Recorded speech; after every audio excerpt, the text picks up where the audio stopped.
I'm national correspondent Kayla Gaskins in Washington. The Trump administration's war on drugs in the Caribbean is heating up as the U.S. military expands its presence in the region.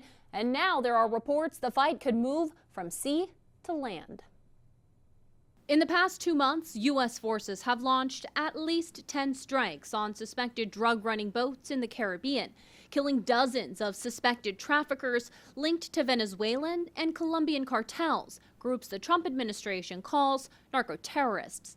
On Air Force One over the weekend, President Trump indicated land targets against Venezuela could be next in this war on drugs. I can tell you one thing, we stopped all drugs virtually from coming in by sea. And we'll stop all drugs from coming in by land very shortly. You'll see that starting.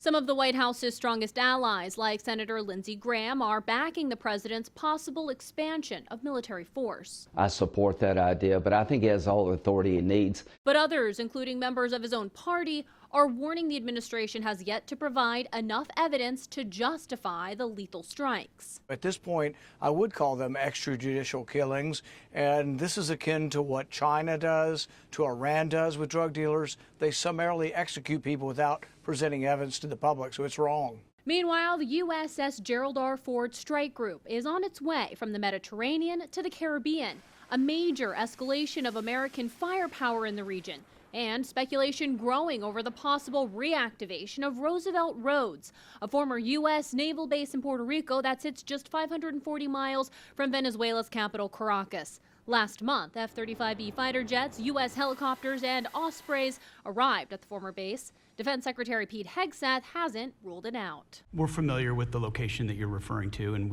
we'll make sure that we're properly displaced in order to deal with the contingency we're dealing with there. Senator Lindsey Graham says President Trump plans to brief Congress when he returns from Asia on potential military operations against Venezuela and Colombia, possibly expanding the fight from sea to land. In Washington, I'm Kayla Gaskins.